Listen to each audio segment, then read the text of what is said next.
হযরতে বেলাল হাবশী রাদিয়াল্লাহু তাআলা আনহু তিনি আস্তে আস্তে করে বড় হতে লাগলেন।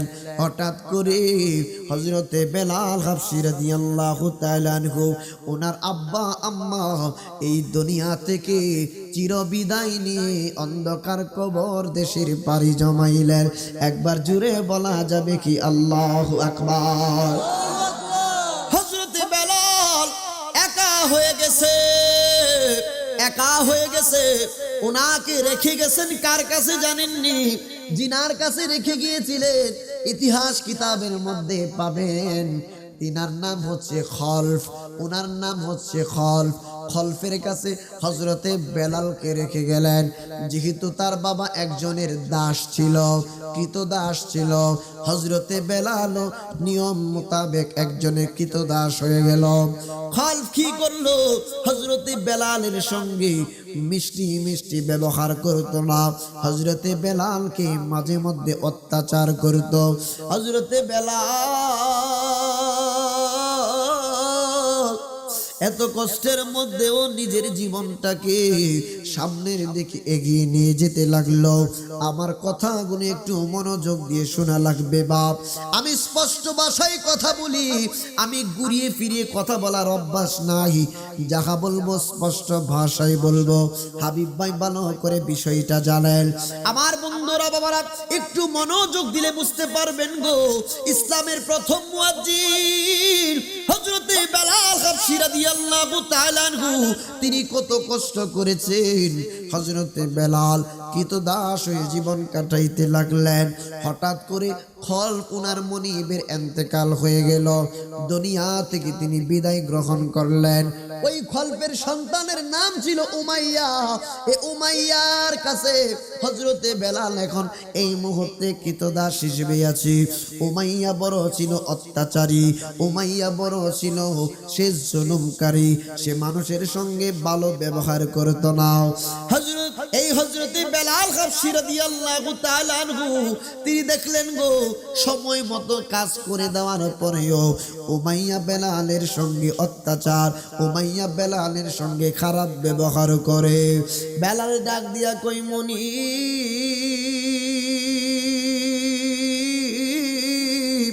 আপনার কথা মতো আমি সুন্দরভাবে আপনার কাজগুলো আমি করে দেই, তারপরেও আমার সঙ্গে কেন খারাপ ব্যবহার করেন? এইভাবে আমার জীবন চলতে পারে না, এইভাবে আমার জীবন কেমনে চলবে গো? হযরতে বেলাল তিনি পেরেশানির মধ্যে পড়ে গেলেন। ওই দিক দিয়া ওনার আরেকজন বন্ধু ছিল, ওনার আরেকজন বন্ধু ছিল। ইতিহাসের মধ্যে আমি বড় চমৎকার ভাবে পেয়ে গেলাম, যার নাম হচ্ছে হযরতে আম্মার। তিনিও পরবর্তীতে নবীজির সাহাবী হয়েছিলেন রে বাপ। একবার জুড়ে বলা যাবে কি আল্লাহু আকবার।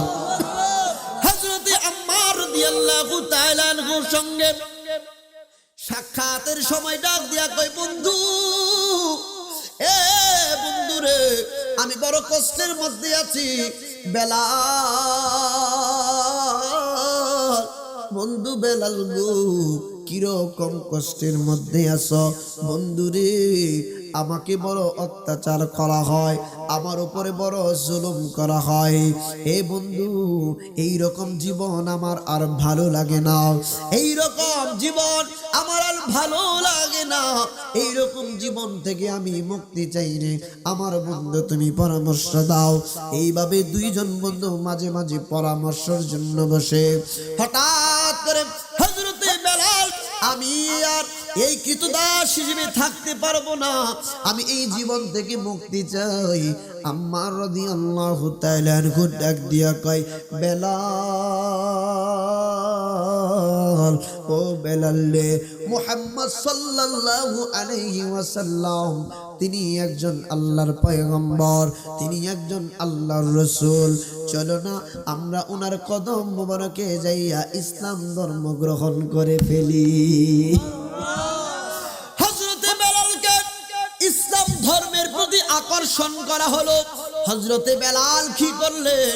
গোপনে যাইয়া গো আমার নবী আপনার নবীজির কদম মোবারকে ইসলাম তিনি গ্রহণ করে ফেললেন। ইসলাম গ্রহণ করার পরে হযরতে বেলালের জবান দিয়া শুধু আসে লা ইলাহা ইল্লাল্লাহ মুহাম্মাদুর রাসূলুল্লাহ, লা ইলাহা ইল্লাল্লাহ মুহাম্মাদুর রাসূলুল্লাহ সাল্লাল্লাহু আলাইহি ওয়াসাল্লাম। বেলাল যেই মাত্র জিকির করে মুনিবের অগোচরে জিকির গোলা চলে। একদিন উমাইয়া দেখে ফেলল, শুনতে পেল, ডাক দিয়া কই বেলাল তুমি গোপনে কার জিকির করবে? বেলাল কয় জিনার ধর্ম গ্রহণ করেছি, যেই মালিক আমাকে সৃষ্টি করেছে ওই মালিকের জিকির আমি হযরতে বেলাল করি। উমাইয়া ডাক দিয়া কয় বেলাল লা ইলাহা ইল্লাল্লাহর জিকির যদি বন্ধ না করো তাহলে তোমার উপরে জুলুম করা হবে, তোমাকে বড় পানিশমেন্ট পেতে হবে।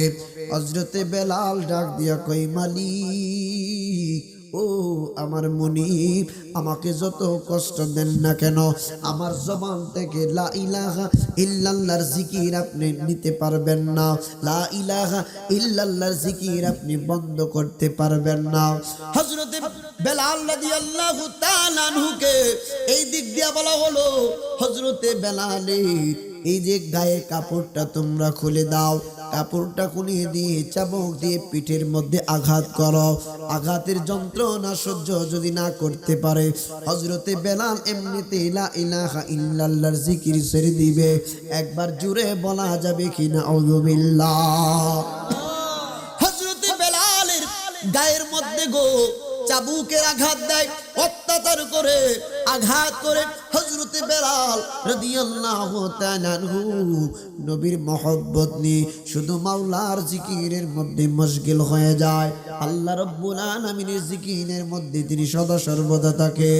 হযরতে বেলালকে ইনজিমিন টাইমে কি করা হলো? দুইটা হাত বেঁধে দেওয়া হলো, দুইটা হাত বেঁধে দিয়ে দুইটা পা বেঁধে দিয়ে চক্ষুটা বন্ধ করে দিয়ে হযরতে বেলালকে একটা সোয়ারের পিছনে বেঁধে এই যে মরুময় বালুকাময় প্রান্তর দিয়া ইট পাক্কেলের উপর দিয়া হযরতে বেলালকে ইঞ্জিন এইভাবে টানা খেসনা শুরু করতে লাগলো। টানতে টানতে বেলালের পেট গুলা এই যে ফিনকি দিয়া রক্ত ঝরছে, কারণ ইট পাক্কেলের কণাগুলা ইট পাক্কেল গুলা যখন শরীরের মধ্যে ঘর্ষণ হয় চামড়া গুলা ছিঁড়ে যায়, রক্ত ফিনকি দিয়া ঝরে যায়। হযরতে বেলালের চোখের মধ্যে পানি। মালিক তোমার জিকির করলে বুঝি এত কষ্ট করা লাগে, তোমার জিকির মুখের মধ্যে উচ্চারণ করলে বুঝি এত কষ্ট অনুভব করা লাগে। হযরত বেলালের জিহ্বা মুবারক থেকে আল্লাহর জিকিরের তাসবিহ ছুটাইতে পারলো না। ওই দিক দিয়া বেলালের বন্ধু আম্মার রাদিয়াল্লাহু তাআলা আনহু ওনাকেও একইভাবে একই সিস্টেমে ওনাকেও আম্মার রাদিয়াল্লাহু তাআলা আনহুকেও বড় কষ্টের মধ্যে রাখতেছে, বড় শাস্তির মধ্যে রাখতেছে। কেন ইসলাম ধর্ম গ্রহণ করলাম? আজকে আমরা সহজে ইসলাম পেয়ে গেলাম, এই জন্য বুঝি ইসলামের কদর বুঝি না। আজকে দেখেন, আজকে যদি এই জায়গার মধ্যে একটা গানের অনুষ্ঠান হইতো, আজকে এই জায়গার মধ্যে যদি একটা গানের অনুষ্ঠান হইতো তাইলে অনেক মানুষ হইতো, অনেক মানুষ হইতো, মানুষের কোনো অভাব হইতো না। কিন্তু ইসলামিক জলসা যেইগুলা এই জান্নাতের বাগানের মধ্যে মানুষ আমরা অল্প ঠিকই, কিন্তু এমন একটা জমানা আসবে আল্লাহকে ডাকার মতো মানুষ থাকবে না রে বাপ। কেমনে বুঝবেন? এমন একটা জমানা আসবে, আমার নবী আপনার নবী ভবিষ্যৎবাণী করেছেন, এমন একটা জমানা আসবে মসজিদ মানুষের পরিপূর্ণ থাকবে, ভরপুর থাকবে, নামাজের অভাব হবে না, রোজাদারের অভাব থাকবে না, কিন্তু এই জায়গার মধ্যে তাদের ঈমান থাকবে না, এই জায়গার মধ্যে তাদের ঈমান থাকবে না। এই তো শুরু হয়ে গেছে বিভিন্ন জায়গার মধ্যে আমরা নিজেরাই নিজেদের বিপদ ডেকে আনছি। আপন ভাইকে আপন ভাই হিংসা করি, আপন ভাই হইয়া আপন ভাইকে দেখতে পারি না। আমার বন্ধুরা, বাবারা, সন্তান হইয়া মা বাবার মনে কষ্ট দে, সন্তান হইয়া মা বাবার মুখে যেই জায়গায় বৃদ্ধ বয়োজ্যেষ্ঠ বয়সে ভাত কাপড় দেওয়ার কথা, ওই বয়োজ্যেষ্ঠ বয়সে মা বাবাকে কষ্টের মধ্যে শীতের মধ্যে একটা কোণার মধ্যে শোয়ে রাখি। স্ত্রী পুত্রদেরকে নইয়া দামি দামি গহনা, দামি দামি পোশাক ক্রয় করি, কিন্তু বৃদ্ধ বাবা ঘরের মধ্যে দামি একটা কাপড় জীবনেও সন্তান কিনে দেয় না। এমন সন্তানও কিন্তু বাংলার জমিনে আছে জি। এই জন্য আমার নবী, আপনার নবীজি বলেছেন সুন্দর ভাষায়, শের বড় সুন্দর ভাষায় বাবা মার খেদমতের জন্য, বাবা মার খেদমতের বিষয়ে বড় সুন্দর কাসিদা লিখেছেন। বাবাকে তোমরা কাবা জানিও, মদিনা জানিও, মাকে যদি গো তারা বেঁচে থাকে, যদি গো তারা বেঁচে থাকে। ওই আমি করি নাই, করিতে পারি নাই, ওই আমি করি নাই, করিতে পারি নাই, পিতা মাতার খেদমত করিও আমার উম্মত, করিও আমার উম্মত। বাবার মুখেতে মায়ের মুখেতে যে তুলে দিবে গো খানা, তাতে খুশি রাব্বানা, তাতে খুশি রাব্বানা। ওই আমি সেবি নাই, সেবিতে পারি নাই, ওই আমি সেবি নাই, সেবিতে পারি নাই, সেবিও আমার উম্মত, সেবিও আমার উম্মত, সেবিও আমার উম্মত। একবার জুড়ে বলা যাবে কি সুবহানাল্লাহ? আমার বন্ধুরা, বাবারা, গভীর মনোযোগ।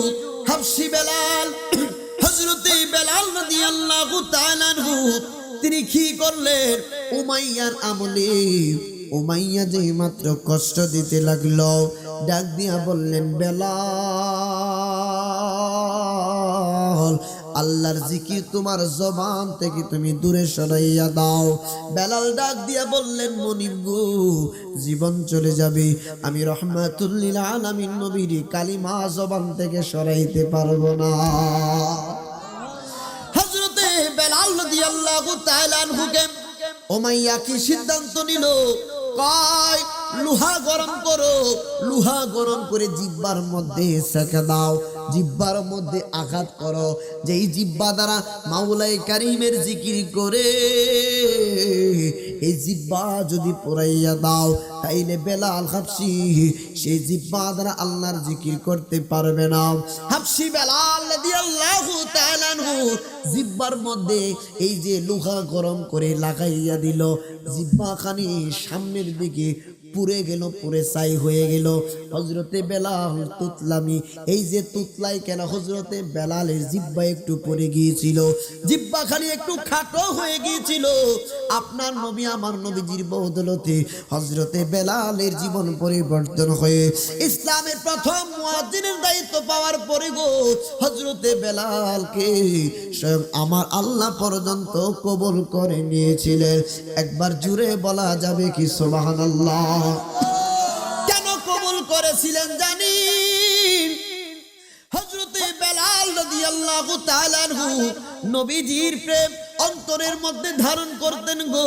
নবীজির প্রেম মহব্বতে হযরতের বেলাল রাদিয়াল্লাহু তাআলা আনহুর কলিজার মধ্যে শুধু নবীজির প্রেম ছিল। নবীজির প্রেমের মালা গলায় পরে হযরতে বেলালের জীবন কাটিয়ে দিয়েছিল। ওই নবী প্রেমের মালা পরে, নবী প্রেমের মালা পরে হইলাম পাগল দেওয়ানা, ওই কদমে যাওয়া হলো না, ওই কদমে না। বলুন নবী প্রেমের মালা পরে, নবী প্রেমের মালা পরে হইলাম পাগল দেওয়ানা, ওই কদমে হলো না, ওই কদমে যাওয়া। ওরে যে পড়েছে নবীর টানে, সেই তো নবীর কদর জানে গো। ওরে যে পড়েছে নবীর টানে, সেই তো নবীর কদর জানে গো। ওরে মধুর বাণী শুনবি কানে, মধুর বাণী শুনবি কানে, হইলে তাহার দেওয়ানা, ওই কদমে যাওয়া হলো না, ওই কদমে যাওয়া। ওরে আগে ঈমান তাজা করো, পরে রোজা নামাজ পড়ো গো। সুবহানাল্লাহ কোন। ওরে আগে ঈমান তাজা করো, পরে রোজা নামাজ পড়ো গো। আর ঈমান হলো নূর নবীজি, ঈমান হলো নূর নবীজি, কোরআন হাদিস দেখো না, ওই কদমে যাওয়া হলো না, ওই কদমে হলো না। বলুন নবী প্রেমের মালা পরে, নবী প্রেমের মালা পরে হইলাম পাগল দেওয়ানা, ওই কদমে ও না, ওই কদমে। হযরতে বেলাল উমাইয়ার দরবার থেকে, মুনিব কৃতদাস থেকে, দাস প্রথা থেকে মুক্তি হয়ে গেল রে বাপ। অনেক ঘটনা মূল মূল কথাগুলি বলে দিয়ে যায়। হযরতে বেলাল চলে আসলেন নবীজির কদম মোবারকে। আসার পরে হযরতে বেলাল সময় সাপেক্ষে যেই মাত্র নামাজের আইন প্রতিষ্ঠা হয়ে গেল, আপনার নবী আমার নবীজি রাহমাতুল লিল আলামিন নবীজি হযরতে বেলালকে ইসলামের প্রথম মুয়াজ্জিন বানায়া দিলেন। হযরতে বেলাল আযান দেওয়া শুরু করলেন। এই যে মসজিদের মধ্যে আপনার নামাজ পড়তে যান, বাপ একটা অনুরোধ করে দিয়ে বলে যায়, কেউ যদি আল্লাহকে রাজি খুশি করার জন্য আল্লাহর কুদরতি কদম মোবারকে সিজদা দেয়, তার জীবনের গুনাহ আমার আল্লাহ সরাসরি মাফ করে দেয়। আল্লাহ রব্বুল আলামিনকে সিজদা দিলে মহান আল্লাহ সবচেয়ে বেশি খুশি হন। আপনার নবী আমার নবীজি হাবশী বেলাল রাদিয়াল্লাহু তাআলা আনহুকে ইসলামের প্রথম মুয়াজ্জিন বানায়া দিলেন। হাবিব ভাই আরো যুবক যারা আছে সকলকে বলে যায়, আমরা দাদা জান অনেক সময় মসজিদের মধ্যে অনেক সময় যাইয়া আজান দেই, মুয়াজ্জিনকে বলি, মুয়াজ্জিন সাহেব আজকে আমার বড় শখ হয়েছে, মসজিদের আসরের নামাজটা আজকে আমি দিব। ফজরের সময় বলি, হুজুর আজকে আমি ফজরের আজান দিব, আপনি যদি একটু অনুমতি দিয়ে দেন। মুয়াজ্জিন হইলে দাদা জান কি লাভ, একটু কোরআন হাদিস থেকে বলে যায়, ফাঁকে ফাঁকে কোরআন হাদিস বলবো, নয়তোবা মাহফিলের হক আদায় হবে না। বলবি অনেক সময় অনেক মানুষ বলবো হাবিব ভাই কি আনছে, শুধু ঘটনাই বইলা গেছে, কোরআন সুন্নাহর কথা বলেন নাই। আমার বন্ধুরা বাবারা, আপনার নবী আমার নবীজির হাদিস, আপনার নাম কি? এই যে কামরুবেল আহমেদ সাহেব আছেন, আপনার নবী আমার নবীজি হাদিস মুবারকের মধ্যে দাদা জান বড় চমৎকার একটা শুভ সংবাদ দিয়েছেন। কাদের জন্য শুভ সংবাদ দিয়েছেন? মসজিদের মধ্যে যারা আজান দেয়, মসজিদের মধ্যে যারা মুয়াজ্জিনের দায়িত্ব পালন করে। আপনার নবী আমার নবী বলে, মান আযানা সাবআ সিনিনা মুহতাসিবান কুতিবাত লাহু বারাতুম মিনান নার। আপনার নবী আমার নবী বলে, উম্মত শুনো, কোন বান্দা কোন উম্মত যদি একটানা 7 বছর মসজিদের মুয়াজ্জিনের দায়িত্ব আদায় করে, একটানা মসজিদের মধ্যে যদি 7 বছর মসজিদের মধ্যে আজান দেয়, আজান দেওয়ার দায়িত্ব নেয়, আমি রাসূলুল্লাহ ঘোষণা করে দিলাম, বলে গেলাম, তার জন্য আমার আল্লাহ জাহান্নাম থেকে মুক্তির সনদ আমার আল্লাহ লিখে দিবে। এই জন্য সুযোগ হইলে মসজিদের মধ্যে আজান দিবে। মসজিদের মধ্যে যখন মুয়াজ্জিন বলে হাইয়া আলাস সালাত, নামাজের জন্য এসো, হাইয়া আলাল ফালাহ, কল্যাণের দিকে এসো, আপনার আজানের মাধ্যমে 2টা লোকও যদি মসজিদের মধ্যে যায়, এমন হতে পারে ওই লোকগুলার দুয়ার বরকতে আমার আপনার জীবনের গুনাহ আমার মাওলায়ে কারীম মাফ করতে পারে কি পারে না? আমার বন্ধুরা, বাবারা, গভীর মনোযোগ। হযরতে বেলাল মসজিদে নববীর মধ্যে আজান দেয় গো। হযরতে বেলাল আজান দিতে যাইয়া আশহাদুর জায়গায় আসহাদু বলতেন। জিহ্বা খানি একটু বেটে হওয়ার কারণে জবান দিয়ে আশহাদুর জায়গায় আসহাদু চলে আসতো। সাহাবীদের মধ্যে এই নিয়ে বড় এক একজনের এক এক মতামত। আপনার নবী আমার নবী সাহাবীদেরকে ডাক দিয়ে বললেন, সাহাবীরা, তোমাদের মধ্যে হযরতে বেলালের আজান দেওয়ার ব্যাপারে আমি বিভিন্ন মতামত শুনছি। তোমাদের মধ্যে হতে একজনকে মুয়াজ্জিন বানাইয়া দাও, আমার বেলাল কিছু দিনের জন্য অফ থাকো। আপনার নবী আমার নবীজি সাহাবীদের মধ্যে লোক সংখ্যাগুলোর মধ্যে যখন এই কথা বলে দিলেন, একজনকে মুয়াজ্জিন বানাইয়া ফজরের নামাজের আজান দিতে বলা হলো। ফজরের নামাজ আজান দেওয়া হলো, কিন্তু এই দিক দিয়া ভোর হচ্ছে না, সকাল হচ্ছে না রে বাবা। আমার আল্লাহ জিবরাইলকে ডাক দিয়ে বললেন, জিবরাইল, আজকে মসজিদে নববীর মধ্যে কি আজান হয় নাই রে জিবরাইল? ওরে জিবরাইল, মসজিদ নববীর মধ্যে কি আজান হয় নাই? জিবরাইল একটা দৌড় মারলেন নবীর কদম মুবারকে, যাইয়া ডাক দিয়া কই, নবীজি, মসজিদে নববীর মধ্যে কি হযরতে বেলাল আজান দেয় নাই? নবী গো, আমার আল্লাহ খবর পাঠাইছি। জিবরাইল আলাইহিস সালামের কথা শুনে নবী আমার ডাক দিয়ে বললেন, জিবরাইল রে, এই ঘটনা হযরতে বেলালের পরিবর্তে অন্যজন আজান দিয়েছে।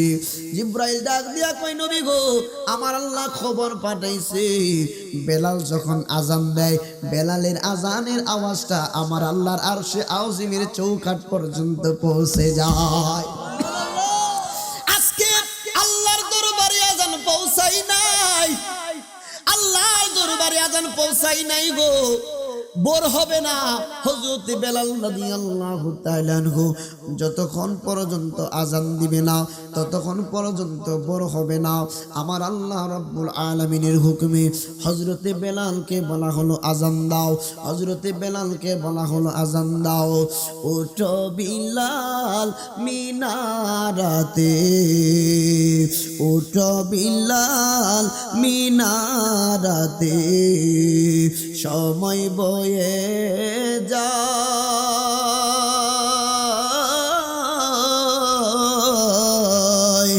আজান দাও গো মধুর সুরে, শুনবার মনে চায়।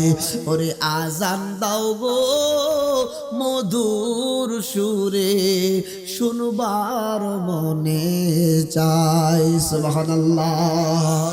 ওরে সর্বলোকে কথা মতো উঠে বিল্লাল মিনারাতে ওরে সর্বলোকে কথা মতে উঠে বিল্লাল মিনারাতে এমন একজন নবীর পাগল খুঁজে পাওয়া দায়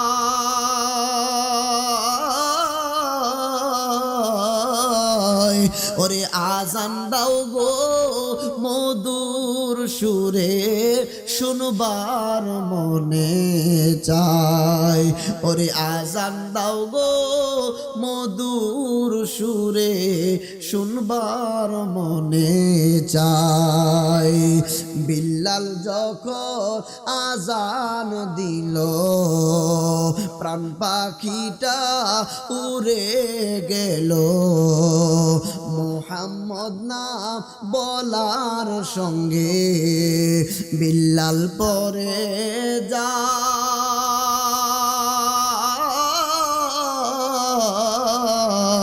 ওরে আজান দাও গো মধুর সুরে শুনবার মনে চায় আল্লাহু আকবার বলা যাবে কিনা হযরতে বেলাল নবীজির কথা মতো মসজিদে নববীর মধ্যে আযান দিলেন গো আপনার নবী আমার নবীজি অসংখ্য অসংখ্য বার মসজিদে নববীর মধ্যে নামাজ পড়াতেন হযরতে বেলাল ছিলেন নবীর মুয়াজ্জিন হযরতে বেলাল ছিলেন নবীর মুয়াজ্জিন আপনার নবী আমার নবীজি একদিন কোনো একটা কাজ করার জন্য আমার নবী আপনার নবী চলে গেলেন অন্য একটা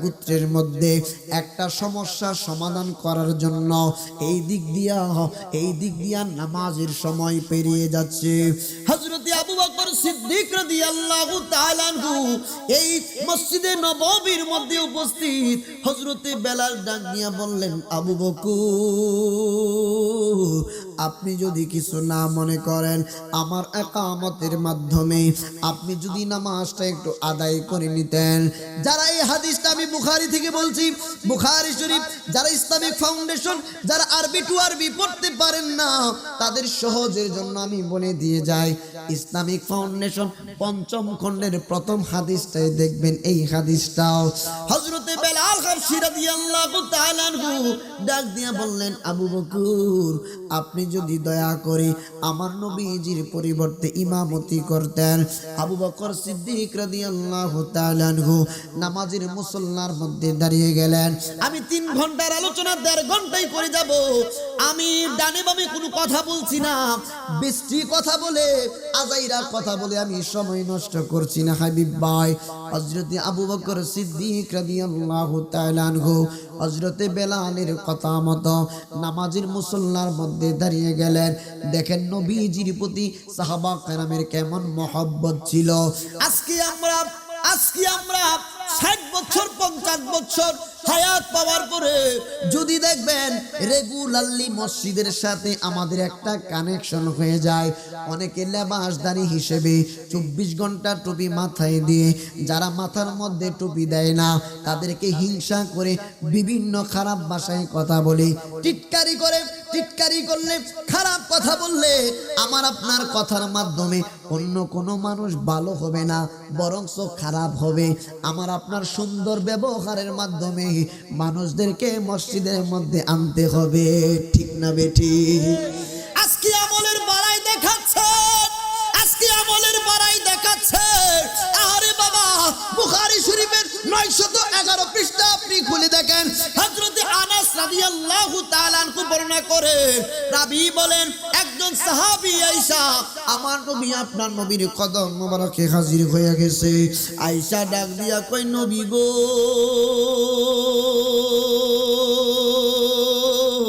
নবী আপনি রাসূলুল্লাহর কাছে প্রশ্ন বলেন না কিয়ামত কোন দিন হবে নবী আমার ডাক দিয়ে বললেন রে সাহাবী কিয়ামতের জন্য পাগল হয়ে গেছো বলো না কিয়ামতের জন্য তুমি কি প্রস্তুত করেছো?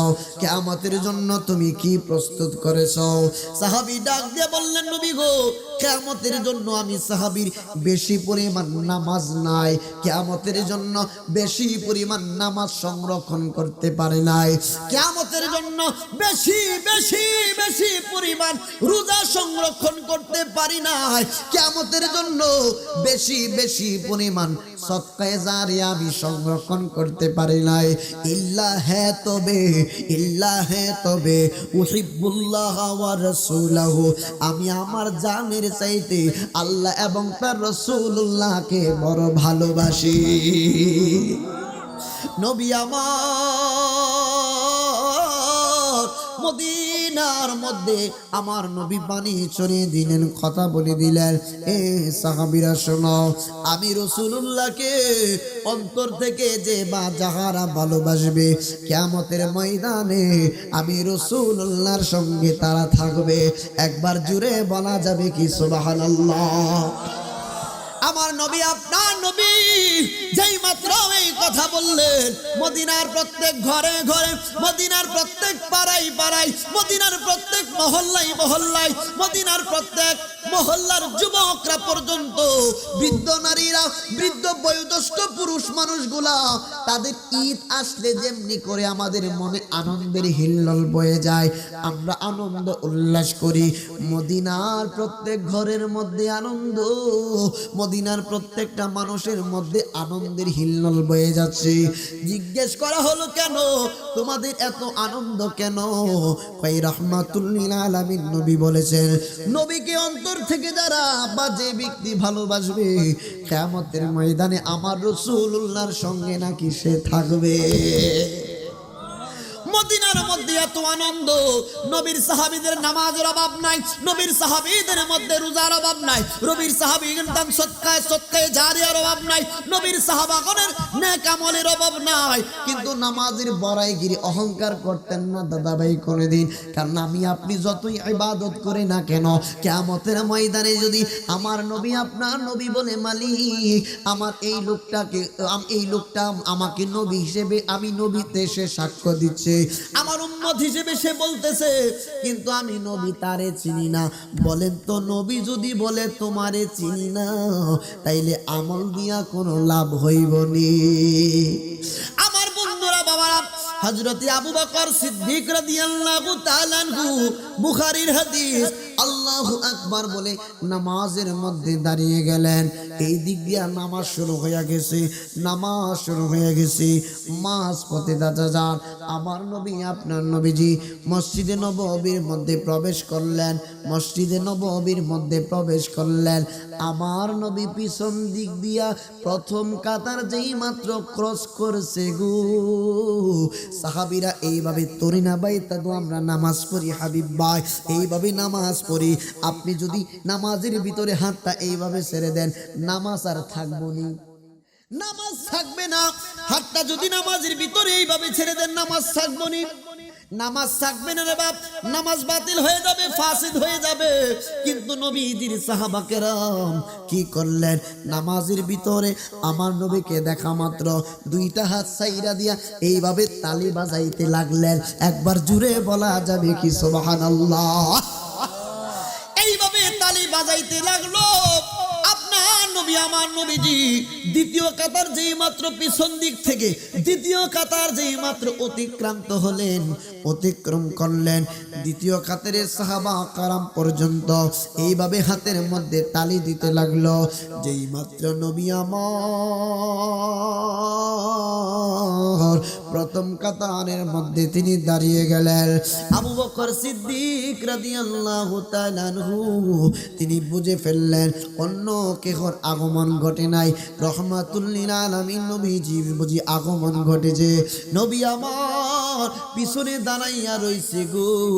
আবু বকর সিদ্দিক রাদিয়াল্লাহু তাআলা আনহু নামাজের ভিতরে তরি না সাইরা দিয়া এইভাবে আমাদের মতো দোয়া শুরু করেছে। নামাজের ভিতরে আপনি আপনি যত বড় আলেম হন না কেন, যত বড় ফকি হন না কেন, যত বড় আল্লাহর ওলি হন না কেন, নামাজের ভিতরে তরিনা সাইনা দিয়া এইভাবে মোনাজাত বলে নামাজ থাকবে না, বাদ হয়ে যাইবে, নতুন কইরা নামাজ আদায় করা লাগবে।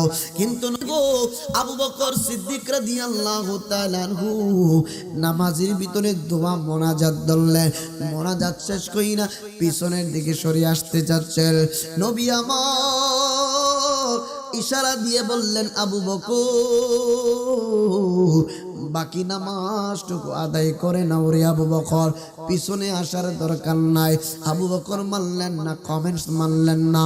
আবু বকর কমেন্টস এই জন্য মানে নাই, আবু বকর চিন্তা করলেন নবীকে পিছনে রাইখা নামাজ আদায় করার মতো আমি আবু বকরের কোনো যোগ্যতা নাই। সুবহানাল্লাহ, মহব্বতের বিষয় রে বাপ।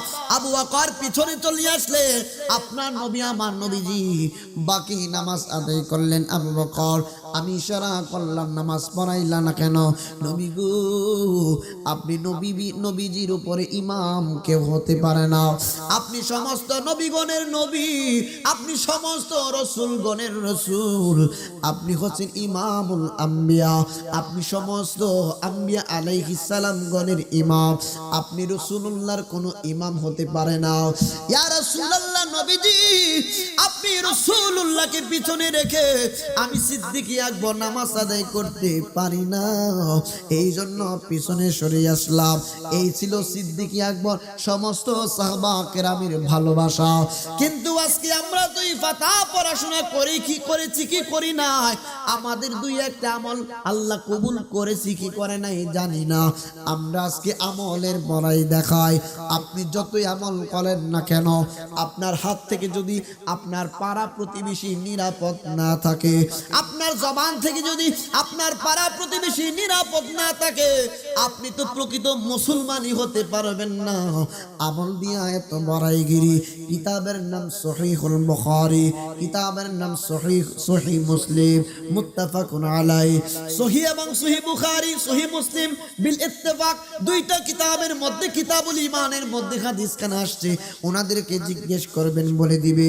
আপনার নবী আমার নবীজি বলছেন মান সালিমাল মুসলিমুনা মিন লিসানিহি ওয়া ইয়াদিহি, কোন মুসলমানের হাত এবং জবান থেকে অন্য মুসলমান যদি নিরাপদ না থাকে তাইলে সে পশ্চিমকালেও প্রকৃত মুসলমান হতে পারবে না।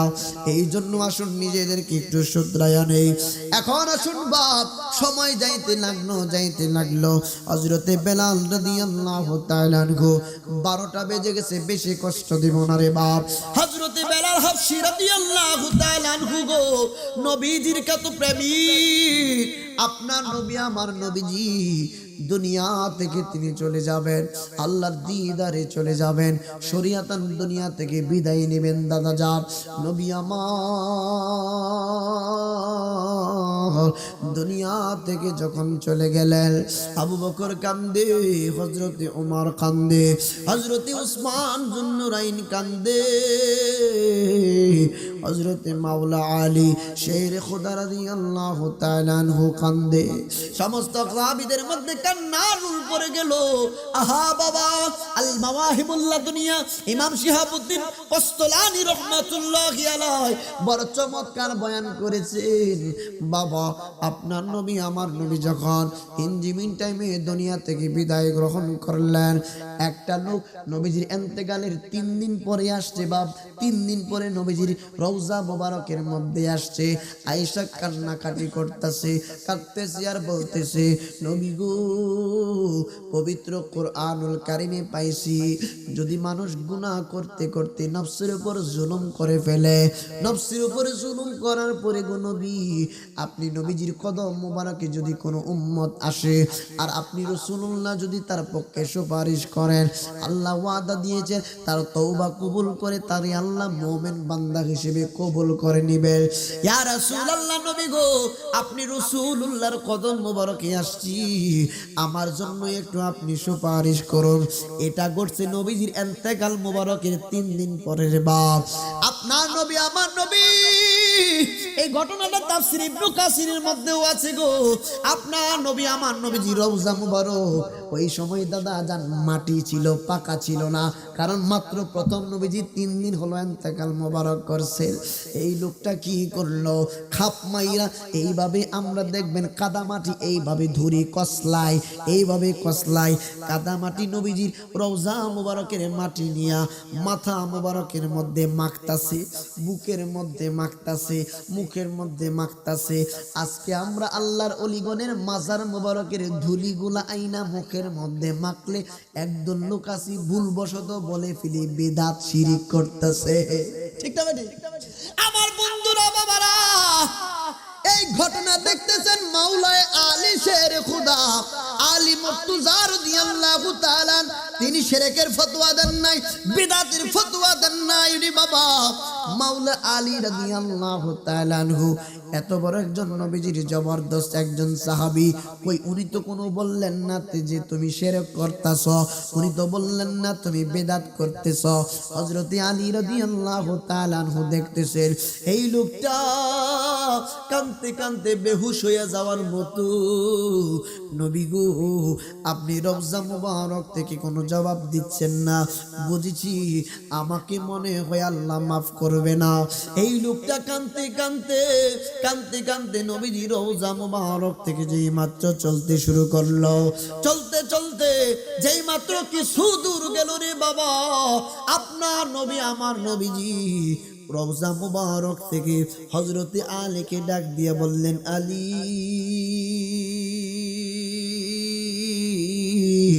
এই লোকটাকে ডাক দাও, আর এই লোকটাকে ডাক দিয়ে বলে দাও আমার আল্লাহ তার জীবনের সমস্ত গুনাহ মাফ করে দিয়েছে। তার জীবনের সমস্ত গুনাহ আমার আল্লাহ মাফ কইরা দিয়েছে। আরে আলী জানিয়ে দাও আমি রাসূলুল্লাহ সুপারিশের মাধ্যমে আমার আল্লাহ তার জীবনের গুনাহ মাফ করে দিয়েছে। এখানে ম্যাক্সিমাম যুবক বৃন্দরা আছো, দেখবেন বাবা আমরা সমস্ত আলেম, সমস্ত গরনার আলেমরা ওয়াজ করে, আমি কিন্তু কোনো ইন্ডিকেট করে ব্যক্তিগতভাবে কোনো এটাক কোনো কথা বলি না রে বাপ। আমার কথা হলো সঠিক কথাটা আমার পৌঁছিয়ে দেওয়ার দায়িত্ব, আর গ্রহণ করবেন কি করবেন না এটা আপনাদের দায়িত্ব। ঠিক না বেঠি? আমার বন্ধুরা বাবারা খুব মনোযোগ দিবেন, খুব মনোযোগ দিবেন যুবক বৃন্দরা। কেন তোমাদেরকে বলছি, এই যে এটাকে বলা হয় মোবাইল, এইটাকে বলা হয় মোবাইল, আরবিতে বলা হয় জাওয়ানুন। জাওয়ানুন মানে মোবাইল। এই মোবাইলটার যখন চার্জ ফুরিয়ে যায়, এক্সাম্পল যুবকরা 10% চার্জ, এখন দেখবেন যুবকদের মাথা ঠিক থাকে না, মোবাইলের চার্জ শেষ হয়ে গেলে মাথা ঠিক থাকে না, কোন সময় মোবাইলের চার্জ করব, কোন সময় মোবাইলের চার্জ কইরা কোন সময় ফেসবুকের মধ্যে ঢুকবো, কোন সময় ফেসবুকে বিভিন্ন ভিডিও ক্লিপ দেখব, বিভিন্ন ইউটিউবে গিয়ে টিপাটিপি করব। কিন্তু মোবাইলের চার্জ ফুরাইয়া গেলে যেমনি করে তোমার অন্তরের মধ্যে শান্তি লাগে না, কোন সময় মোবাইলের চার্জ করব, ঠিক তদ্রূপভাবে ফজরের নামাজের সময় যখন হয়ে যাবে গো, ফজরের নামাজ যদি তোমার মিস হয়ে যায়, অন্তরের মধ্যে যদি এইরকম ঢেউ ওঠে, মালিক ফজরের নামাজ পড়তে পারলাম না, কত খারাপ লাগতেছে, এই রকম খারাপ যদি ফজরের নামাজ না পড়লে তোমার অন্তরের মধ্যে লাগে, তখন বুঝবা তোমার অন্তরের মধ্যে মাওলাই কারিমের ভয় আছে। যত কিছুই বলো না কেন, আজকে আমি আশরাফুল হক জয়নগরী যত কিছুই বলি না কেন, আজকে যদি আমি মারা যাই, বড় জোর 3 দিন আমার জন্য কাঁদবে। হাবিব ভাই যদি মারা যায়, বড় জোর 3 দিন কাঁদবে, 6 দিনের মাথায় কেউ মনে রাখবে না। আমার আপনার সম্পদগুলা এলাকাবাসী, সন্তান, পাড়া প্রতিবেশীরা মিলে বক্ষণ করবে, ভোগ করবে। আমার আপনার কবরের মধ্যে কেউ একটা দিনের জন্য যাবে না। কবর এত অন্ধকার, এত কঠিন জায়গা রে বাপ, কবরের আযাব এত কঠিন, কবরের আযাব থেকে আমি আপনি সদা সর্বদা আল্লাহর দরবারে পানা চাইতে হবে কি হবে না? আমার বন্ধুরা বাবারা, এই জন্য বলছি রে বাপ, নবীজির মহব্বত, নবীজির ইশক অন্তরে পয়দা করেন, দেখবেন এমনও হতে পারে আমার আল্লাহ নবীজির মহব্বতে আমার আপনাকে আজকের মাহফিলের ওসিলায় আমাদের এলাকার, আপনাদের এলাকার মর্দেগানের কবরের আযাব মাফ করতে পারে কি পারে না? আমার বন্ধুরা, বাবারা, হাবশী বেলাল নবীজি দুনিয়া থেকে বিদায় গ্রহণ করলেন গো। হাবশী বেলাল সহ সমস্ত সাহাবা কেরাম কান্নার রোল পড়ে গেল। সমস্ত সাহাবা কেরাম নবী নাই নবী নাই বলে হাউমাউ করে কান্দে। যেই নবী রহমাতুল লিল আলামিন নবীজির চেহারা মুবারক দেখলে সাহাবীদের 3 দিনের ক্ষুধা নিবারণ হয়ে যাইত। 3 দিন ধরে উপোস, নবীজির চেহারা মুবারক দেখলে তাদের ক্ষুধার কথা মনে থাকতো না, পেটটা ভইরা যাইত, ক্ষুধা যন্ত্রণা দূর হয়ে যাইত। নবী গো, সাহাবীদের মধ্যে কান্নার রোল পড়ে গেল। আবু বকর সিদ্দিকের ভালো লাগে না, হযরতে ওমরের ভালো লাগে না, হযরতে বেলাল হাবশী রাদিয়াল্লাহু তাআলা আনহু তিনি ডাক দিয়া বললেন, আবু বকর, আমি বেলালের ভালো লাগে না, নবী নাই নবী নাই, আপনি যদি একটু অনুমতি দিতেন তাহলে আমি কোন যুদ্ধের মধ্যে চলে যাইতাম। সর্বোত্তম আমলের মধ্যে সর্বোত্তম আমল হলো ফি সাবিলিল্লাহ। ফি সাবিলিল্লাহ কি বলে এটাকে? আপনাদের এখানে ভাষায় বলি মানে আল্লাহর রাস্তায় জিহাদ করা। আল্লাহর রাস্তায় জিহাদ করা, আল্লাহর রাস্তায় জিহাদ যদি আমি করতে পারতাম গো, আমি বেলালের জীবন বড় ধন্য হয়ে যাইত। আবু বকর সিদ্দিক রাদিয়াল্লাহু তাআলা আনহু বললেন, বেলাল তুমিও যদি চলে যাও, নবীজি চলে গেলেন, তুমিও যদি চলে যাও, আমি আবু বকর মন সান্ত্বনা দিতে পারবো না, আমি আবু বকরের ভালো লাগবে না গো বেলাল। বেলাল থাকো গো তুমি, মসজিদে নববীর মধ্যে তুমি আজান দিবা। হযরতে বেলাল রাদিয়াল্লাহু তাআলা আনহু তিনি কি করলেন? তিনি হযরতে আবু বকর সিদ্দিক রাদিয়াল্লাহু তাআলা আনহুর কথা মতো থেকে গেলেন। হযরতে ফারুক আযম রাদিয়াল্লাহু তাআলা আনহুর জামানা যখন চলে আসলো, ফারুক আযমের জামানা আসার পরে গো ফারুক আযমকে বললেন, আমিরুল মুমিনিন, আপনি যদি অনুমতি দেন আমি কোন যুদ্ধের ময়দানে অংশগ্রহণ করে আমি বেলাল যদি শহীদ হয়ে যাইতে পারতাম, আমার নামটা শহীদি মর্যাদায় আমার নামটা উঠে যাইত। ইনজিমিন টাইমে বাবা বেশিক্ষণ কষ্ট দেব না। ইনজিমিন টাইমে ফারুক আযম তিনি কি করলেন? সিরিয়ার মধ্যে একটা যুদ্ধের কাফেলার সঙ্গে তাকে দিয়ে দিলেন, কাফেলার সঙ্গে তিনি দিয়ে দিলেন। এই কাফেলার প্রধান যিনি ছিলেন তিনার নাম হচ্ছে হযরতে সাঈদ রাদিয়াল্লাহু তাআলা আনহু। যুদ্ধের ময়দানে চলে গেলেন হযরতে বেলাল, সিরিয়ার মধ্যে চলে গেলেন গো। হযরতে বেলাল যে মাত্র মদিনাতুল মুনাওয়ারা ছেড়ে চলে গেলেন, কিছুদিন যাইতে না যাইতে আপনার নবী আমার নবীজি হযরতে বেলালকে স্বপ্নের যোগে আমার নবী দেখা দিলেন। আমার নবী ডাক দিয়ে বললেন, বেলাল এ কেমন ব্যবহার রে বেলাল? আমি রাসূলুল্লাহর জিয়ারতে আসতে কি তোমার মনে চাই না? আরে বেলাল, আমি নবীজির আমি রাসূলুল্লাহ জিয়ারত করতে কি তোমার মনে চাই না রে বেলাল? এমনিতেই তুমি চইলা গেলা। হযরতে বেলালের ঘুম ভেঙে গেল। নবী গো, ইয়া রাসূলুল্লাহ, নবী গো, আমি বেলাল তাড়াতাড়ি চলে আসব।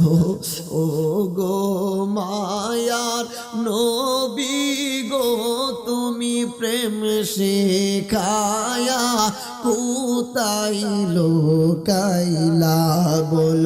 ও গো মায়ার নবী গো, তুমি প্রেম শেখায়া কোথায় লোকাইলা?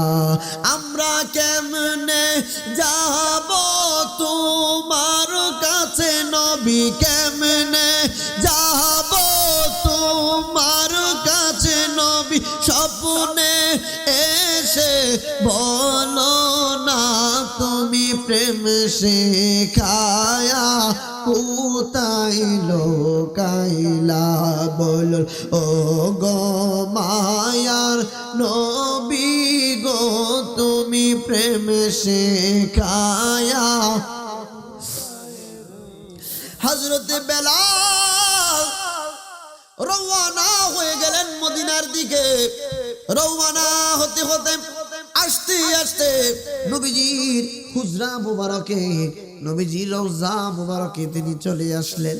আসার পরে হযরতে বেলাল এই যে কিতাবের নাম শিফাউস সিকাম, শিফাউস সিকাম কিতাবের মধ্যে আসছে রে বাপ, হযরতে বেলাল এই যে কপাল মুবারকটা নবীজির হুজরা মুবারকের দিকে লাগাইয়া এইভাবে কপাল ঘষতেছেন আর আমার নবীজির রওজা মুবারক জিয়ারত করতেছেন। হযরতে বেলাল মদিনাতুল মুনাওয়ারায় চলে আসছেন রে বাপ। আসার পরে সর্বপ্রথম যারা দেখেছেন হযরতে বেলালকে, তিনি হচ্ছেন হযরতে ইমাম হাসান এবং হুসাইন। হযরতে ইমাম হাসান এবং হুসাইন আসলেন, আয়েশা ডাক দিয়া কয় ইসলামের প্রথম মুয়াজ্জিন, ও আমাদের নানার মুয়াজ্জিন, আপনি কোথায় চলে গিয়েছিলেন? আপনি মদিনা ছেড়ে চলে গিয়েছেন আপনার আযান শোনার জন্য। মদিনার মানুষগুলা আশায় আশায় বসে রয়েছে। বেলাল গো, আপনি যদি একটু মদিনার মধ্যে আযান দিতেন বড় চমৎকার হতো। মানুষগুলো আপনার আযানের জন্য